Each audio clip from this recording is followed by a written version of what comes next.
Bonjour à tous et bienvenue dans cette nouvelle vidéo où nous allons voir les bases de Shader Graph. Donc cette vidéo sera sûrement en plusieurs parties, ou cette entre guillemets mini-série, où nous allons voir tout ce que l'on peut faire avec Shader Graph, du plus simple à des trucs un peu plus avancés. euh, et voilà. Donc déjà qu'est-ce que Shader Graph? Donc Shader Graph c'est l'outil d'Unity pour créer vos shaders, vos propres shaders de manière plutôt simple, sans toucher à du code complexe, euh, et en faisant plein de trucs automatiquement pour vous que vous ne ferez pas forcément quand vous faites du shader en code, et donc avec un système de programmation nodale, donc avec des nodes que vous placez, que vous reliez entre eux, et qui exécutent des fonctions. Donc, euh, voilà, donc nous allons voir tout ça de manière assez de manière basique pour le moment, puis plus tard un peu plus complexe. Donc déjà, une question qu'on peut se poser, c'est quoi un shader? Donc je vais y aller doucement dans la définition. Je ne vais pas dire tout ce que fait un shader et comment c'est fait tout de suite, mais on va vite fait expliquer certains concepts qui semblent importants, mais on va pas tout utiliser, enfin on va pas tout décrire. Donc un shader, c'est un programme qui est fait exécuté par la carte graphique et qui a donc là pour but d'afficher des choses. Donc par exemple, là le shader, en fait, il affiche un pixel blanc, par exemple. Là, ici ou ici un pixel rouge. Voilà. Donc ça c'est un shader et ça c'est exécuté par la carte graphique et non pas par le CPU. Pourquoi ça On verra ça dans une vidéo un peu plus orientée programmation shader que je ferai plus tard. Mais aujourd'hui, voilà, donc en gros, c'est pour expliquer très simplement, la carte graphique fait beaucoup plus facilement ce genre d'opération, ce grand nombre d'opérations, plutôt qu'un CPU qui va faire plus rapidement certains trucs, mais qui peut en faire moins, en gros, globalement. Et du coup, c'est beaucoup plus rapide de le faire sur la carte graphique. Donc, c'est un programme qui est exécuté sur la carte graphique dans le but d'afficher des choses. Donc maintenant, on va voir comment faire un shader. Donc, dans Unity, c'est très simple. En fait, vous avez déjà des shaders préfaits. Donc là, par exemple, j'ai euh, un, un soda qui est pas été fait par moi, mais qui vient d'un food pack. Donc c'est food pack démo sur l'Unity Store. Et une sphère classique d'Unity. Donc ils ont tous été en matériau. Donc celui-là en matériau, c'est le matériau de base. Et celui-là en matériau custom qui vient de ça. Donc qui, qui sont tous les deux qui viennent tous les deux de Universal Render Pipeline. Donc ce tuto est en URP, mais en vrai ça change pas grand chose par rapport au built-in si on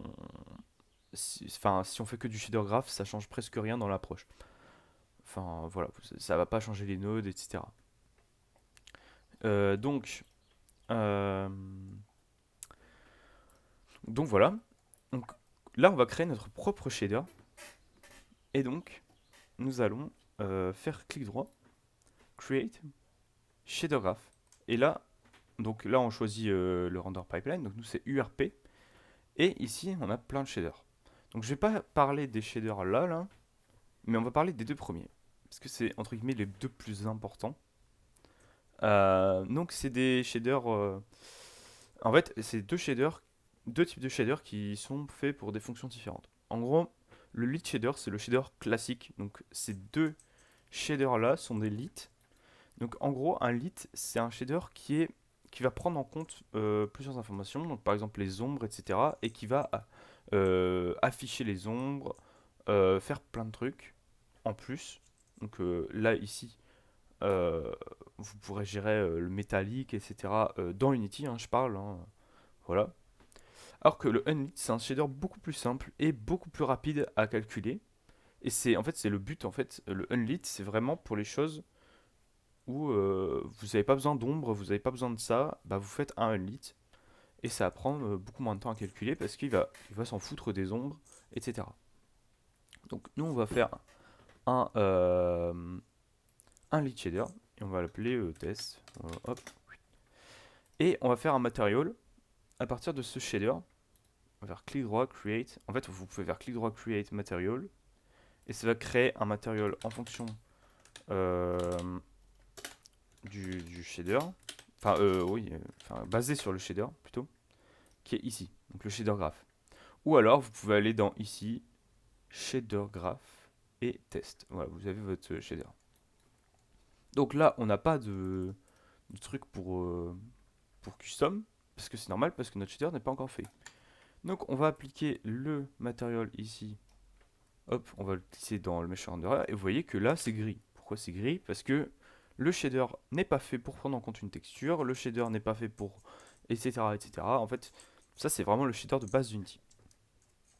Donc, maintenant on va rentrer dans le shader, enfin dans le shader graph. Et voilà, donc vous voyez que vous avez plein d'informations. Donc on a plein de trucs ici que j'expliquerai peut-être plus tard, hein, donc on va pas trop rentrer dans les détails aujourd'hui de ça. Mais par contre on va rentrer dans les détails de ça. Et enfin voilà. Donc déjà vous avez vertex et fragment. Ça c'est très important, c'est le seul truc un peu...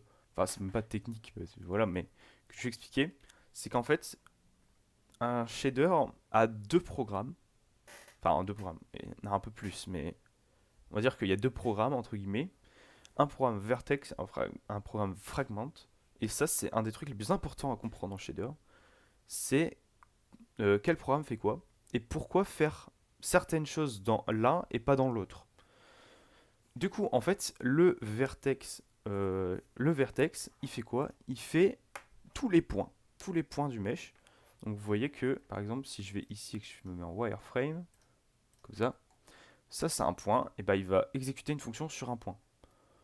Voilà. Alors que le fragment, il va faire sur tous les pixels. Donc, c'est utilisé pour...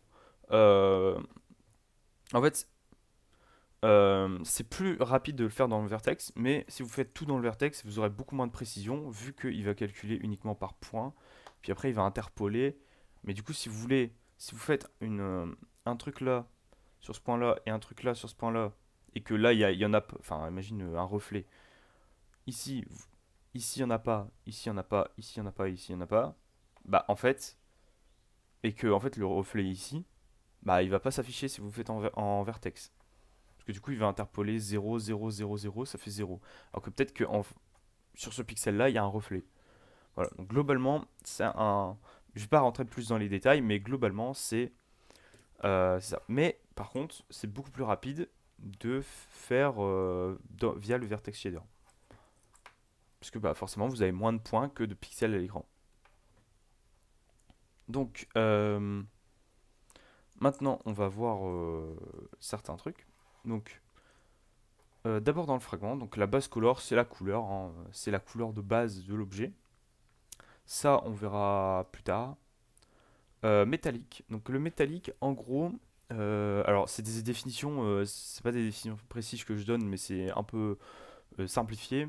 Mais en gros, le métallique va changer la couleur euh, du, de l'albédo, donc de ça, pour faire un effet métallique. Donc vous voyez que si je le mets à 1, ici ça va être noir en fait.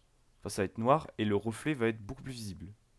Donc vous voyez que bon, sur une sphère c'est un peu bizarre, mais sur une canette, vous voyez que ça donne un effet un peu plus métallique. Voilà. Donc nous on va le mettre à 0. Smoothness, ça gère en gros l'envergure, enfin la précision entre guillemets de, du reflet en fait. Donc, vous voyez que si je le mets à 1, le reflet est très petit mais très fort et en fait ça va donner un effet un peu plus brillant en mode là c'est brillant alors que si je le mets à 0 c'est un effet un peu plus en mode ça renvoie pas très bien la lumière donc c'est un peu plus enfin je sais plus le mot mais bref vous voyez que ça renvoie un peu moins la lumière, ça fait moins cet effet boule de billard un peu brillant et tout. Voilà. Donc, on va laisser à 0,5, c'est la valeur de base. Et enfin, donc l'émission, on verra plus tard. Même si c'est assez simple, je vais le faire dans une autre vidéo. Et enfin, l'ambient occlusion. Donc l'ambient occlusion, c'est quelque chose pour améliorer le rendu des ombres. On va pas y toucher, mais en gros, vous pouvez faire des trucs assez stylés avec. Et vous pouvez vraiment améliorer le rendu de votre jeu avec l'ambient occlusion. Donc, mais on va pas y toucher maintenant, etc. Enfin bref. Voilà, donc ça c'était pour les trucs de base. Enfin non, il y a ça aussi, donc dans le vertex. Donc nous avons la position, la normale et la tangente. Donc la position c'est simple, c'est le point, donc c'est la coordonnée du point. Mais attention, il est en object space. Je vais parler après de l'object space par rapport au world space. Mais pour l'instant, c'est la coordonnée du point en object space, la normale et la tangente. Donc qu'est-ce qu'une normale et qu'est-ce qu'une tangente? Donc euh, pour bon, pour la tangente, ça va être un peu plus simple à expliquer parce que vous l'avez sûrement vu en maths, alors que la normale, peut-être pas. Enfin, sûrement, mais peut-être pas. Donc, en gros, déjà, je vais mettre un peu plus gris. Voilà. Donc, en gros, imaginons que vous ayez une courbe qui soit comme ça. Je vais mettre un peu plus gros quand même. Voilà. Ouais, je vais commencer à chipoter sur des trucs. Voilà, c'est bon. Ok. Hop. Vous avez une courbe comme ça. Et bien, en fait, la tangente, c'est la courbe qui vient se placer. Donc, par exemple, la tangente à ce point, c'est la courbe qui fait ça. Donc, ça va vous donner la direction de la courbe, entre guillemets. Alors que la normale, c'est cette courbe-là. Enfin, ce vecteur-là, parce que c'est des vecteurs, qui va donner, en fait, enfin, c'est perpendiculaire, en fait, entre guillemets, à ça. Voilà. Et donc, du coup, ça va vous donner, par exemple, là, c'est une face. Imaginons que ce soit une face. Et ben, la face, c'est la direction de la face, entre guillemets. Pour simplifier. Mais globalement, une tangente, c'est le truc noir. Une normale, c'est le truc rouge. Enfin, le vecteur rouge. Voilà. Donc ça c'était pour la normale et pour la tangente. Donc maintenant, on va passer au node. Donc en fait, c'est simple. Vous pouvez créer une node. Par exemple, on va mettre la position. Et vous pouvez le brancher. Et ça va, par exemple, si je le branche en base color, bah, ça va afficher ça, donc les coordonnées, en couleur. Donc ça, c'est comme ça qu'on débug en shader, parce que vous n'avez pas de debug log. Vous mettez de la couleur, vous affichez de la couleur, et vous voyez ce qui se passe.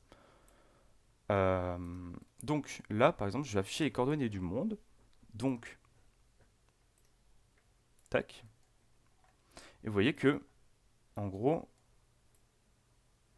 si je bouge, ça, euh, ça bouge les coordonnées. Donc si je vais en Z, ça va vers le bleu. Ici, vers le haut, ça va vers le vert. Et par là, ça va vers le rouge. Pourquoi ça va vers le rouge? Ah oui, parce que je suis un peu comme ça. Voilà.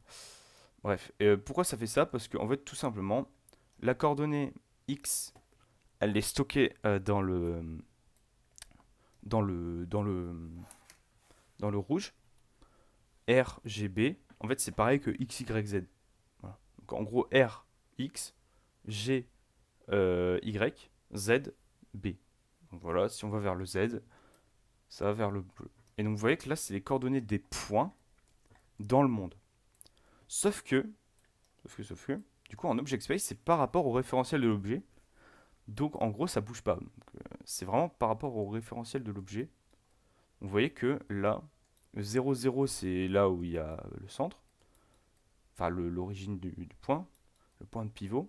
Et vous voyez que là, bah, en fait, si je vais par là, bah, y a pas, c'est en moins, donc du coup c'est noir, parce que si c'est en dessous de 0, ça affiche du noir. Par contre, si ça va vers la droite, bah, ça va vers le rouge, parce qu'on va vers les X, etc. Mais du coup, c'est vraiment les coordonnées par rapport à l'objet. Donc si je le bouge, ça change pas en fait. Donc voilà. Donc ça c'est pour afficher ça c'est pour les coordonnées World Space et Object Space. Maintenant, maintenant, ce qu'on va faire, c'est qu'on veut afficher une texture. Comment on fait? Bah, c'est super simple. Create node, texture, sample. Que fait concrètement cette node? Elle prend une texture, elle prend des coordonnées UV. Donc UV, c'est des coordonnées en 2 dimensions. Donc comme ça. Et, enfin, je peux même vous montrer en fait. Hop, UV. Voilà. Et en gros, ça va prendre un pixel et ça va afficher la couleur. En gros, ça renvoie une couleur par rapport la couleur du pixel à la coordonnée précise. Et donc du coup, si je mets une texture, donc je mets la texture ici, hop, et qu'on applique, et ben voilà, vous voyez que ça fait la même chose qu'avant. Donc voilà, ça c'est pour afficher une texture, sachant que là ça utilise les coordonnées UV0. Donc si je fais ça, hein, c'est pareil, hein, en fait cette node elle est ici. Hop. Vous voyez que UV0, là ça renvoie quoi? UV0, hop, c'est pareil en fait. Et donc, du coup là ça renvoie la texture. Cette texture, vous pouvez la mettre en argument ici, enfin en propriété. Et donc du coup, on va mettre texture. Et ici, on va glisser texture. Et on va faire ça. Voilà. Donc si jamais il n'y a pas de texture, donc là, il n'y a pas de texture qui est mise, ça va afficher du blanc. La texture est de base blanche. Et ici, vous pouvez choisir la texture. Hop, voilà. Et vous voyez que ça affiche la texture. Tac. Donc, pour maintenant, on va faire un autre truc. C'est qu'on va bouger les vertices en fonction. Donc on va grossir ou diminuer la taille de la boule. Et pour ça, ça va être très simple, hein. Donc on va retourner sur ça. Hop. D'ailleurs, ouais, bon, tant pis. Donc en gros, ce qu'on veut, c'est qu'on a donc une boule. Voilà, voilà. La capacité de dessin, elle est incroyable. Et en gros, donc si on veut passer de cette boule à cette boule, ce qu'on veut, c'est étendre donc, par là, par là, par là et par là. Mais du coup, qu'est-ce que c'est que ça, ces vecteurs-là? C'est la normale. Donc en fait, ici, ce qu'on veut, c'est prendre la normale, donc la position ici, et ajouter la normale, donc fois, par exemple, si je fais x5, bah, tac, 1, 2, 3, 4, 5, hop, et ce point-là va être là. Et pareil, la normale est par là, x5, tac, tac, tac, là, et donc du coup, ça va faire la boule x5, enfin bref. Enfin, 5 unités plus larges. Et du coup, bah, on peut faire comme ça pour agrandir la boule. Donc c'est vraiment pour vous montrer qu'on peut déplacer des points en shader.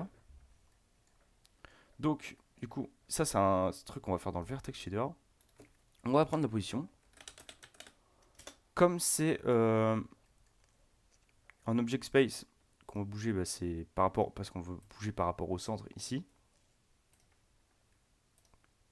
On prend l'object space. On prend la normale. Oula. Normale. Vector. Voilà. En object space. Et ici, on va ajouter add. Tac. Voilà. Donc là, on va ajouter une fois la normale. Vous voyez que ça grossit. Alors, la canette, elle est pétée parce que visiblement. Alors, ça, c'est pour ça qu'il y a des mèches où ça va pas aimer. Donc là, par exemple, après, c'est un truc qu'on fait pas réellement. Là, c'est vraiment pour vous montrer, mais là, c'est du déplacement pur. Donc, ce qui fait, c'est que là, il déplace cette face-là. Sauf que cette face-là, elle a une normale par là, donc du coup, il la déplace par là. Mais celle-là, une normale par là, donc il la déplace par là. Donc, c'est normal que ça fasse ça. Mais par contre, vous voyez que la boule, ça marche. et qu'elle a bien grossi. On peut mettre d'ailleurs une valeur, donc un float. On va mettre value, on va pas se faire chier. Hop, et ici on peut multiplier ça par ça, donc multiply. Ça par ça, on fait ça et ça, hop, hop. Et vous voyez que si par exemple je vais ici et que je mets, vous voyez que ça grossit, on peut même inverser la chose. Voilà, donc vous voyez que c'est du déplacement pur de vertex. C'est assez simple. Et d'ailleurs, on peut ajouter un petit truc en bonus. Allez, on va dire, on se laisse encore une minute pour faire ça. On peut ajouter un noise. Donc un noise, c'est une texture comme ça qui, entre guillemets, qui rajoute de l'aléatoire. Hein. Mais c'est toujours la même texture en fait. Enfin, c'est pas aléatoire, mais c'est aléatoire entre guillemets. Enfin, bref. De toute façon, en informatique, l'aléatoire ne l'est pas vraiment. Et du coup, ici, donc, ce qu'on peut faire, donc, c'est prendre ça et le multiplier par la value qu'on va en plus après ça multiplier. Alors là, c'est un peu dégueulasse.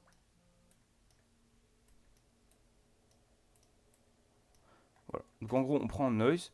Ça va mettre du noir ou du blanc. Donc comme je disais tout à l'heure avec la couleur, le noir c'est des valeurs en dessous de 0. Et plus on va vers le blanc, plus c'est 1 ou plus. Donc le blanc c'est 1 ou plus. Le noir c'est 0 ou moins. Et le gris c'est entre 0 et 1. Vous voyez que là, si je sauvegarde, vous voyez que ça va... bon là, il y a des problèmes avec ça parce que ça c'est normal. Mais en gros, vous voyez que ça déforme bien le shader en fonction de points plus ou moins grands. Et donc si jamais j'affiche le noise à la place de la texture, donc pour voir si c'est blanc ou noir, hop, vous voyez, donc c'est le même noise, hein, c'est exactement le même. Hein. Hop, et ben vous voyez que dans les points où c'est noir, c'est moins avancé que les points blancs parce que la valeur est de, par exemple ici elle est de 1, ici elle est de 0. Bah là ça va faire la normale fois 1, donc ça va rajouter 1 comme ça. Alors que là c'est normal fois 0, ça fait 0, donc du coup ça change pas. Donc voilà. Donc c'était tout pour cette petite vidéo sur les shaders. J'espère qu'elle vous aura plu. La prochaine fois, on verra en détail d'autres nodes, parce que le but c'est de faire un peu le tour de toutes les nodes, de tout ce qu'on peut faire en shader. Et voilà, donc j'espère que ça vous aura plu. N'hésitez pas à vous exprimer, que ce soit en pouce bleu, pouce rouge ou en commentaire. Je vous dis à la prochaine pour une nouvelle vidéo, et je vous dis salut à tous.